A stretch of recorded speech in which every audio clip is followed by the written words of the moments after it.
Ya baik, terima kasih Pak Muhadi, luar biasa penjelasannya sangat komprehensif ya, terutama tadi juga melihat intinya bagaimana masa depan gerakan anti nuklir ini dan menjadikan COVID-19 sebagai momentum ya. Baik, nanti kita lanjutkan lagi. Sekarang kita persilahkan nih Mas Yandri dari Universitas Indonesia untuk berbagi tentang pandangan-pandangannya bagaimana melihat gerakan perdamaian atau isu-isu security terutama dalam masa COVID-19 ataupun nanti pasca COVID-19. Silakan Mas Yandri.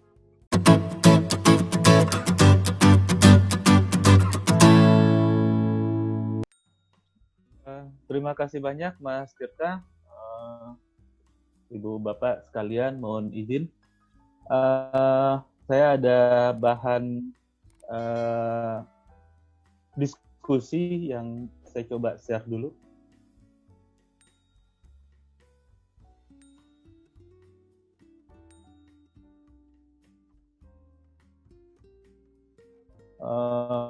Mohon maaf Mas Tirta, apa slide-nya sudah kelihatan Mas? Sudah. Oke. Silakan. Ya, silakan Mas Andri. Baik. Terima kasih Bu Bapak sekalian. Pertama-tama saya ingin menyampaikan semacam disclaimer. Mungkin rasanya selama menjadi mahasiswa HI atau pengkaji HI ini pertama kali saya membahas isu hubungan internasional di mana unit analisisnya itu bukan negara. Jadi ketika bicara gerakan perdamaian, pasti unit analisisnya bukan negara, pasti berada di society. Nah ini reminder buat, mungkin ada beberapa teman-teman mahasiswa, reminder ketika bicara gerakan, movement, itu bisa kita pastikan bahwa unit analisisnya bukan negara. Kalau ada yang mengatakan gerakan perdamaian oleh negara, berarti sumpahnya harus diulang. Nah, itu yang pertama. Jadi ini pertama kali rasanya saya membahas isu internasional yang unit analisisnya bukan negara. Yang kedua, ini mungkin pertama kali saya dalam diskusi yang sifatnya publik ini menggunakan istilah perdamaian bukan istilah keamanan. Jadi dengan latar belakang seperti itu, maka apa yang saya coba sampaikan di sini dilatar belakangi hampir sepenuhnya apa yang ingin saya sampaikan ini hampir seluruhnya berdasarkan dari ketidaktahuan saya tentang dua topik ini, pagebluk dan gerakan perdamaian. Dan saya sengaja dalam slide-slide saya ini menggunakan istilah pagebluk karena kegemasan ya terhadap otoritas yang memiliki otoritas yang membangun wacana publik tentang apa yang kita hadapi sekarang. Saya tesis S2 dan disertasi itu membahas tentang sekuritisasi dan salah satu variabel penting dari sekuritisasi ada Speech Act. Dan Speech Act itu konteksnya juga harus melekat kepada audiensnya. Nah, ketika di awal-awal sampai mungkin sampai beberapa waktu terakhir ini terminologi yang digunakan oleh otoritas bukan merujuk ke pemerintah saja gitu. Jadi siapapun yang memiliki akses untuk membentuk narasi di ruang publik ini benar-benar menimbulkan kegemasan. Ketika nama penyakitnya adalah COVID-19, solusinya adalah lockdown, social distancing, dan hal-hal yang lain itu, siapa yang bisa mengerti?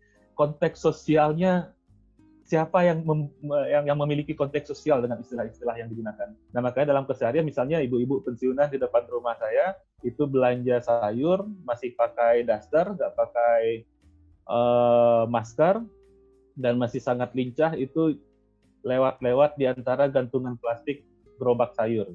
Nah mungkin salah satunya ini gara-gara kita tidak cakap dari awal untuk menggunakan istilah sehingga kemudian gravity of situation-nya juga mendapat resonansi di publik. Misalnya kalau kita katakanlah etnis paling banyak di Indonesia suku Jawa, gitu. Misalnya ketika istilah yang digunakan pagebluk, gitu, orang langsung ingat apa yang terjadi di zaman Belanda dulu, terus ingat bahwa oh ini ada masalah condong campur yang lagi. Terus kemudian oh berarti ada sengkelat yang harus dikeluarkan dan beberapa pusaka-pusaka mesti harus dikirap. Maksudnya adalah dengan menggunakan istilah-istilah yang lazim, yang memiliki akar kultural di masyarakat, mungkin penerimaan masyarakat juga akan lebih baik tentang bagaimana sih derajat kedaruratan keadaan sekarang. Nah, terus berikutnya kira-kira ini yang ingin saya diskusikan gitu. Pertama, untuk membahas bagaimana Pagebluk dan gerakan perdamaian, saya coba menelusuri kembali tentang apa itu gerakan perdamaian. Di bagian keduanya, bagaimana keterhubungan antara masalah yang kita hadapi sekarang dalam konteks hubungan internasional, dan terakhir bagaimana gerakan perdamaian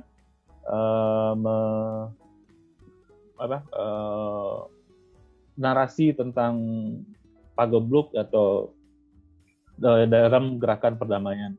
Nah, ini sebenarnya lagi-lagi saya mau membuat disclaimer, apa yang ingin saya sampaikan ini hampir semuanya berdasarkan ketidaktahuan saya, dan yang bahan ini lebih berupa reading report ya. Ini luar biasa Mas Ade,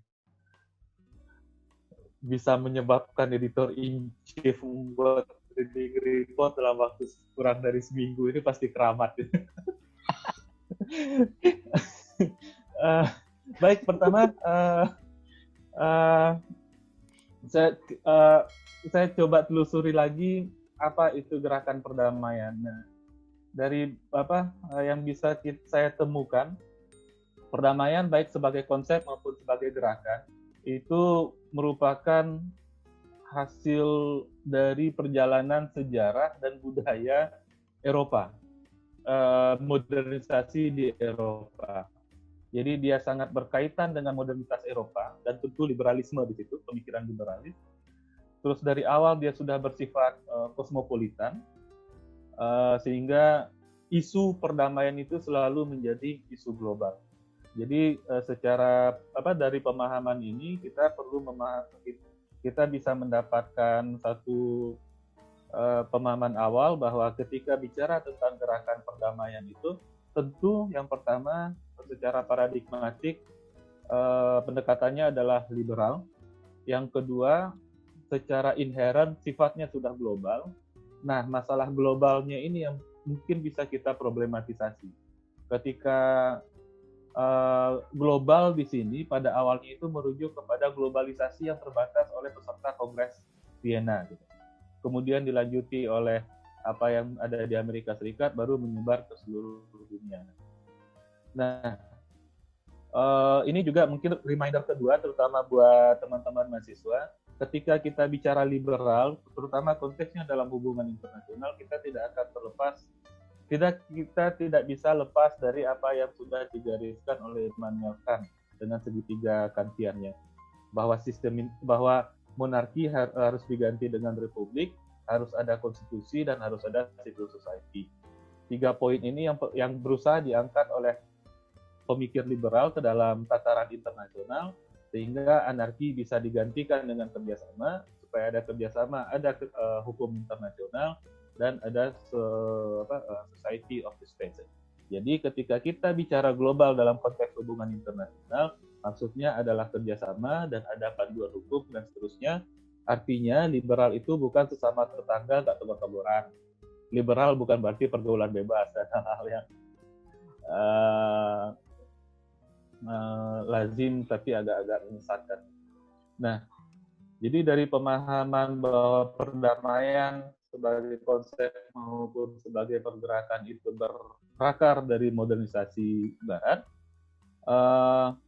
kegiatannya, aktivitas dari gerakan perdamaian itu bisa melingkupi, yang pertama seperti yang sudah disampaikan oleh Pak Muhadi tadi, gerakan perdamaian pada dasarnya bersifat pasifis dan kemudian menolak segala bentuk penggunaan kekerasan dan kekuatan bersenjata sebagai solusi dalam konflik internasional.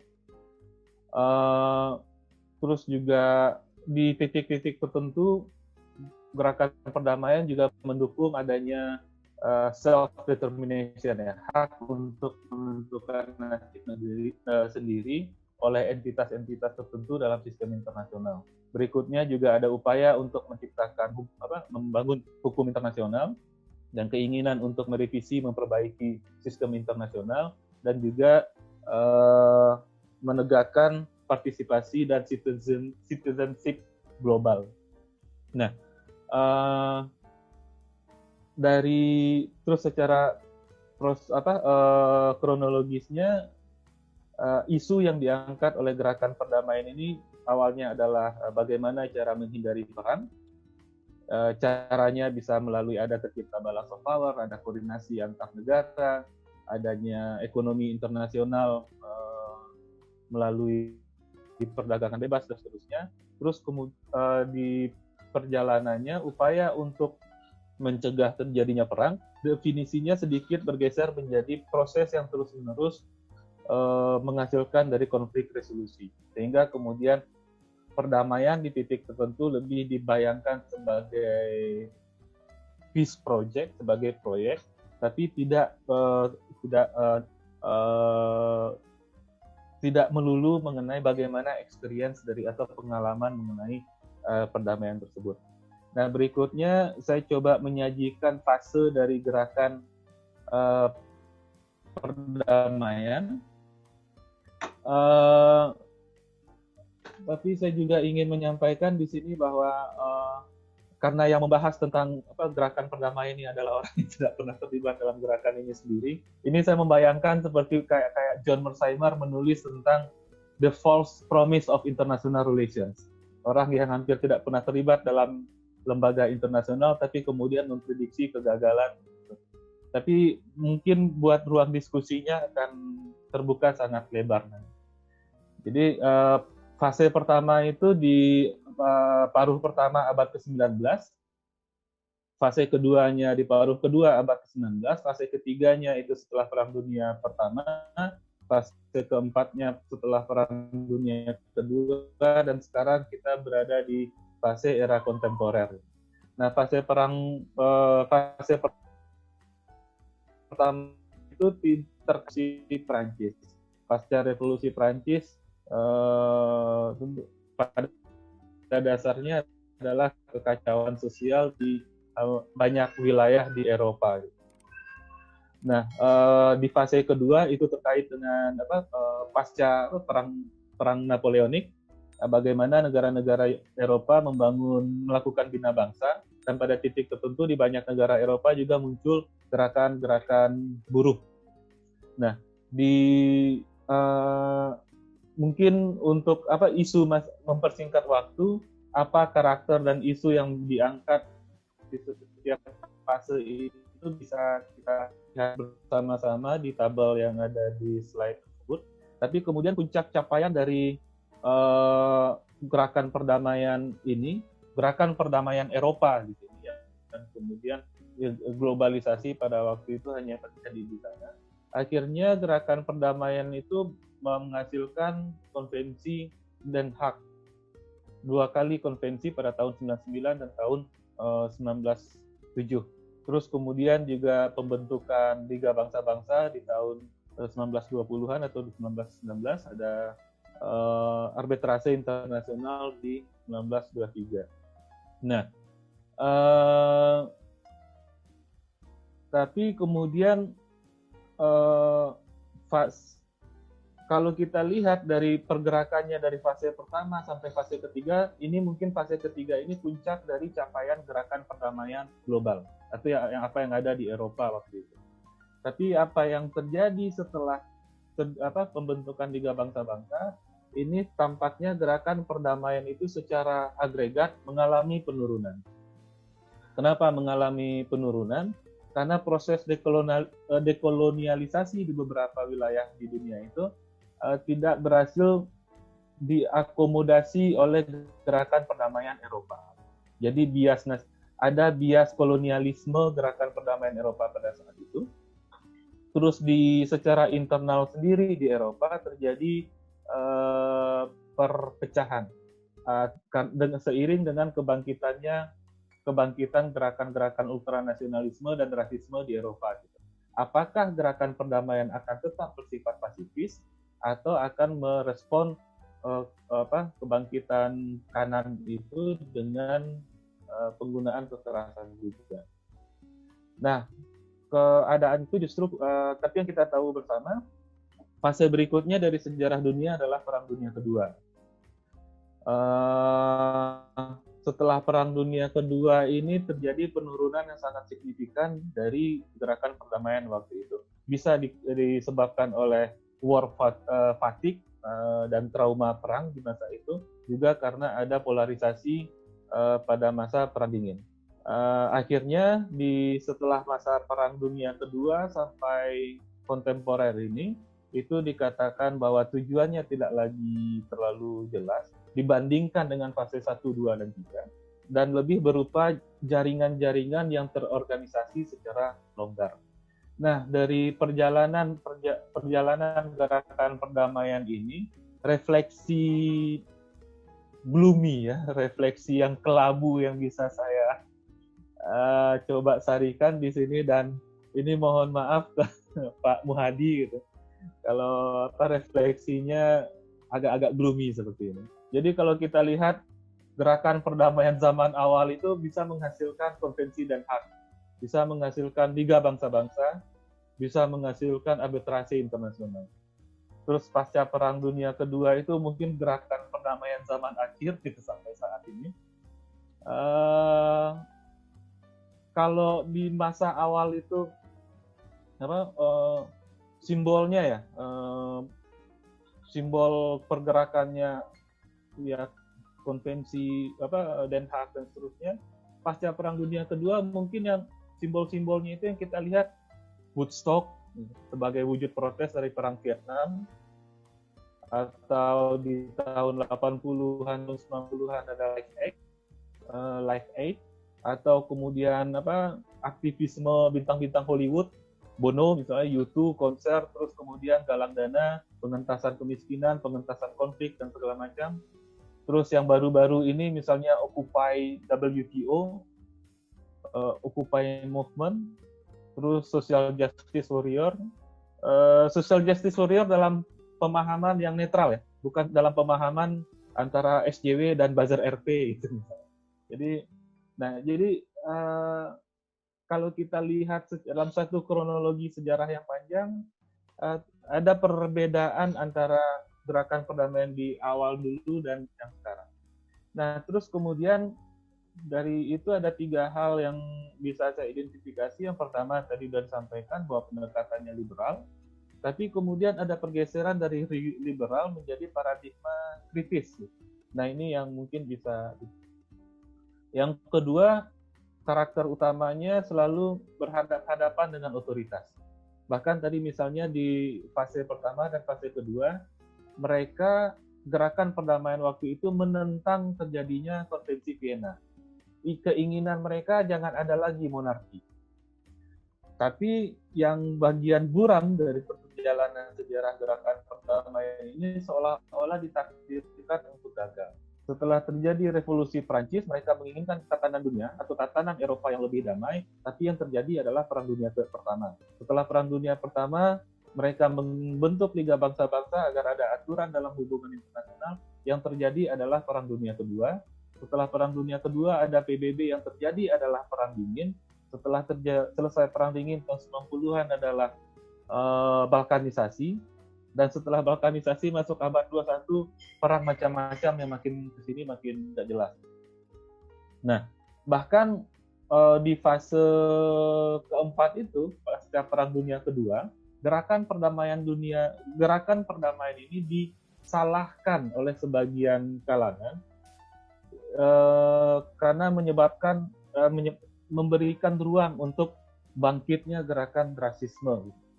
Jadi dikatakan di situ at best peace movement are naive, at worst destructive, karena salah membaca dinamika politik waktu itu. Sehingga tulisan-tulisan awal yang menjadi rujukan hubungan internasional ini sifatnya sangat sakir. Misalnya judul buku dari Niebuhr itu Moral Man in Immoral Society. Moral Man itu merujuk kepada gerakan perdamaian. Society-nya ya society yang rasis, yang ultranasionalis. Atau John Hirsch gitu, yang menjadi dasar dari perdebatan akademik tentang security dilemma. Political realism and political idealism. Political idealism satirnya terhadap gerakan perdamaian. Atau yang lebih baru, Hans Morgenthau, Scientific Man versus Power Politics. Nah, Scientific Man ini juga satir terhadap gerakan pasifis. Nah, itu yang bisa saya rangkum dari gerakan perdamaian. Berikutnya, saya akan coba melihat ke masalah yang kita hadapi sekarang. Nah, Pagebluk ini sudah ada sepanjang sejarah perjalanan umat manusia. Jadi dari abad 1 Masehi itu sudah ada Pagebluk, sampai sekarang itu selalu ada. Dan kalau kita mau lihat jumlah korban, ini saya takut kayak kena kutukan Joseph Stalin. Kematian satu manusia adalah tragedi, kematian ribuan manusia adalah statistik. Tapi kalau kita lihat di sini, apalagi kalau pakai cocokologi, COVID-19 ini persis terjadi 100 tahun setelah flu Spanyol. Jadi flu Spanyol ini dalam perjalanannya adalah pandemik yang paling banyak memakan korban manusia, yang menewaskan ada 40 sampai 50 juta orang waktu itu. Nah, flu Spanyol ini kurang lebih hampir 100 tahun sejak adanya pandemi kolera di abad ke-17 yang sekitar lebih dari 1 juta orang meninggal. Artinya tabel ini menunjukkan bahwa pandemik itu sudah menjadi masalah bagi kemanusiaan, tapi tidak menjadi masalah keamanan. Nah, baru ketika flu Spanyol di tahun 18 itu, baru Pagebluk ini dianggap memiliki ancaman eksistensial terhadap kemanusiaan. Jadi di tahun 40-an setelah flu Spanyol itu, Amerika Serikat Angkatan Daratnya mulai membangun pusat penelitian dan pengembangan R&D yang untuk menghasilkan dan uji coba vaksin. Tahun 46 dibentuklah WHO, dan tujuan WHO ini adalah untuk membentuk pusat penelitian dan pengawasan influenza. Terus tahun 50 juga para profesional, dokter dan medical mulai menggunakan istilah ancaman untuk masalah ini. Terus akibatnya sampai sekarang dampaknya ada 135 pusat penelitian publik maupun swasta yang bergabung dengan NATO, tersebar lebih dari 100 negara. Nah, kalau kita gunakan misalnya sekuritisasi sebagai ini analisis, existential threat-nya bisa Pagebluk ini sudah menjadi isu keamanan, tidak lagi menjadi isu kebijakan kesehatan publik. Nah, securitizing actor-nya mulai dari individual, para akademisi, jurnalis, WHO, bahkan militer sendiri. Nah, militer itu misalnya tahun 97 itu Departemen Pertahanan Amerika Serikat membentuk pusat kajian, tahun 98 itu diperkuat lagi, bahkan tahun 2000 National Intelligence Council-nya Amerika Serikat mengatakan bahwa influenza pandemik ini sebagai salah satu ancaman yang paling serius terhadap kepentingan nasional Amerika Serikat. Nah, hasil dari sekuritisasi itu, nah ini saya kutip semuanya dari tulisan Adam Kamrat Scott itu tahun 2012. Ada serangkaian dampak terhadap kebijakan publik. Hasil sekuritisasi pandemik influenza katanya banyak pemerintah yang sudah merujuk kepada nasihat-nasihat WHO. Terus banyak pemerintah yang sudah melakukan kerjasama dengan perusahaan farmasi dengan nilai kontrak yang jutaan dolar untuk mengamankan akses terhadap antivirus. berbagai pemerintah sudah menyediakan 4,3 billion US dollar dan segala macam. Banyak sekali ini. Jadi dampak terhadap public policy dari sekuritisasi tersebut. Tapi begitu tahun 2019 dan saat kita berdiskusi sekarang, yang terjadi mungkin Amitav Acharya sangat sangat elegan dan sangat straightforward gitu.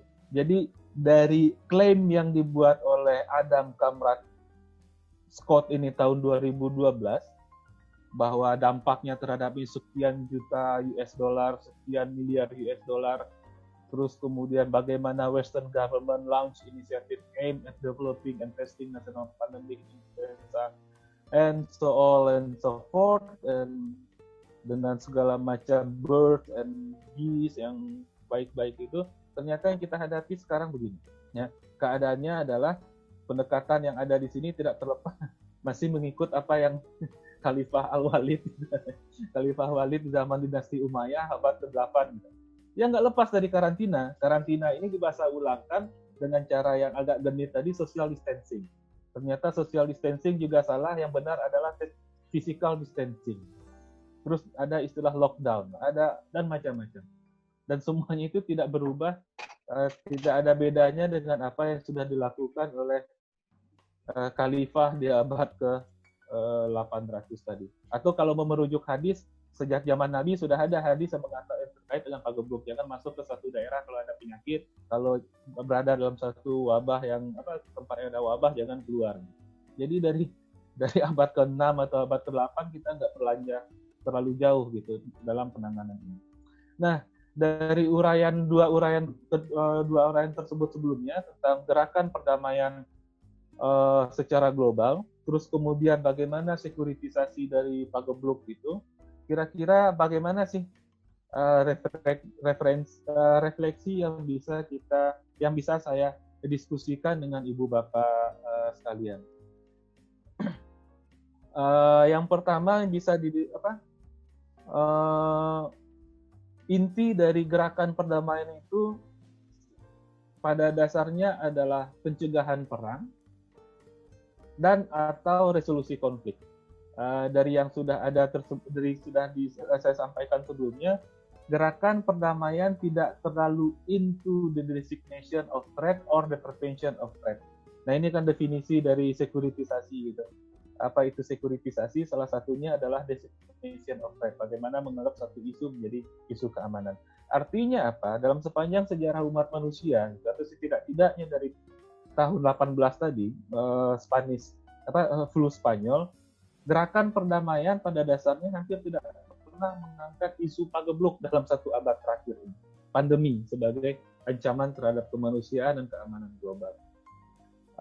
Gerakan perdamaian juga tidak pernah menjadi aktor sekuritisasi ancaman dari pagebluk. Tadi sudah kita tunjukkan bahwa aktor sekuritisasi masalah pandemik ini pada dasarnya profesional, pemerintah nasional, atau kalau dalam konteks internasional adalah lembaga-lembaga yang sifatnya intergovernmental, tetap government lead effort. Bahkan apa yang disampaikan yang di slide ini tadi, klaim di tahun 2012 ini menunjukkan bahwa gerakan perdamaian juga tidak memiliki peran sebagai kelompok penekan maupun penyeimbang narasi sekuritisasi pagebluk sejak tahun 90-an, sejak tahun 97. Dan bahkan kalau saya coba mencari di jurnal Social Movement Studies, harusnya ini menjadi rujukan utama untuk gerakan sosial, gerakan perdamaian. Ini jurnal yang oke gitu, Q1. Ini kita berada di regime Scopus, Q1, H-index-nya 25, cukup ini. Saya coba cari kata kunci dengan disease and peace movement, itu nggak ada. Disease social movement nggak ada. Pandemic peace movement nggak ada. Pandemic peace movement nggak ada. Nggak ada satupun artikel yang terbit dengan menggunakan kata kunci.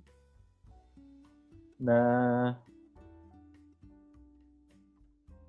terus kemudian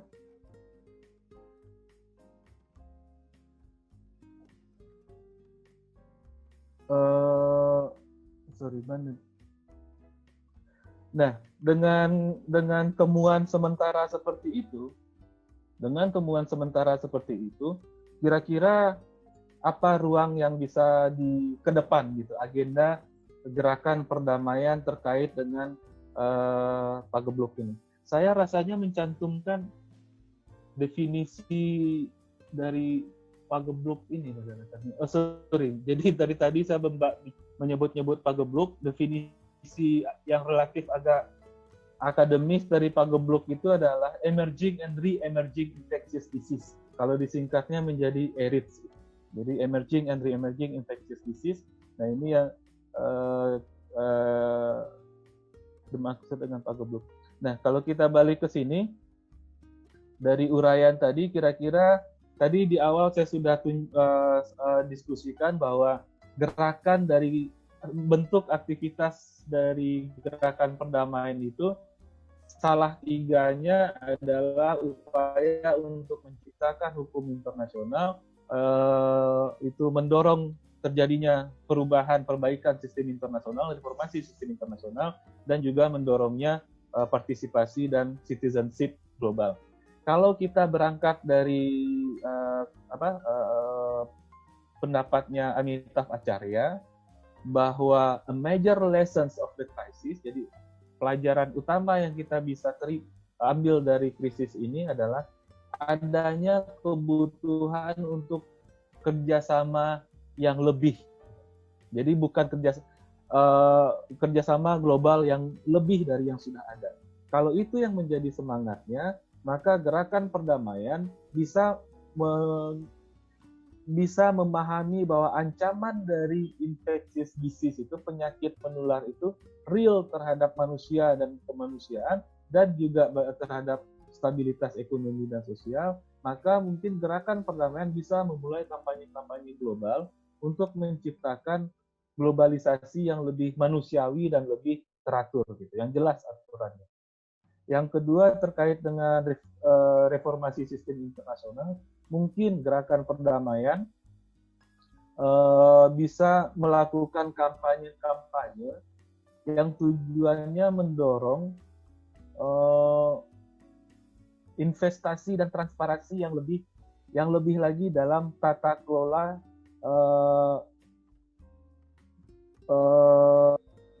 kesehatan publik secara global. Jadi tidak ada lagi klaim yang dibuat di tahun 2012 tadi. Ada sekian miliar dolar yang sudah dikeluarkan, negara-negara barat sudah melakukan ini, itu, dan segala macam. Tapi begitu Pagebluk yang ditakutkan itu terjadi, kita nggak lepas dari apa yang sudah dikerjakan oleh pendahulu kita di abad ke-8 dulu. Terus terkait yang ketiga, establishment of right, participation, and citizenship. Ini mungkin gerakan perdamaian juga bisa mendorong, mempromosikan bagaimana pentingnya kerjasama baik di level bilateral maupun multilateral. Tiga agenda ini hanya bisa dilakukan kalau perspektifnya seperti yang disampaikan oleh Amitav Acharya. Kita membutuhkan lebih banyak kerjasama, bukan mengurangi kerjasama. Tapi kalau perspektifnya berangkat dari pandangan Stephen Wolf, bahwa ini plagues did not end great power rivalry nor usher a new global of cooperation. Jadi Pagebluk itu tidak mengurangi minat great power untuk berkonflik dan juga tidak mendorong kerjasama. Kalau ini yang menjadi perspektif kita, akan melanjutkan tren sejarah aja bahwa ancaman dari Pagebluk, infectious disease, itu tidak akan masuk dalam agenda gerakan perdamaian dunia seperti yang sudah terjadi selama 100 tahun terakhir. Nah, ini mungkin dari artikel yang terbit di Foreign Policy. Ada 13 pakar HI yang diminta pendapatnya tentang bagaimana sistem internasional ke depan, mulai dari Steve Wolf sampai ke Nicholas Burns, ada John Allen di tengah-tengah, ada Joseph Nye, bahkan yang mungkin menarik disampaikan oleh Shankar Menon ini, mungkin terkait dengan lockdown yang dilakukan oleh India. dia mengatakan bahwa it is to the power of government that societies, even libertarians, have turned. Nah, terus saya tambahkan dengan apa yang diterbitkan, artikel yang ditulis oleh Acharya yang terbit bulan April lalu. Mungkin itu yang bisa saya share sebagai pemantik diskusi. Terlebih terkurang saya mohon maaf, dan lagi-lagi disclaimer-nya apa yang saya sampaikan lebih didasari oleh ketidaktahuan daripada pemahaman saya tentang topik ini. Terima kasih banyak.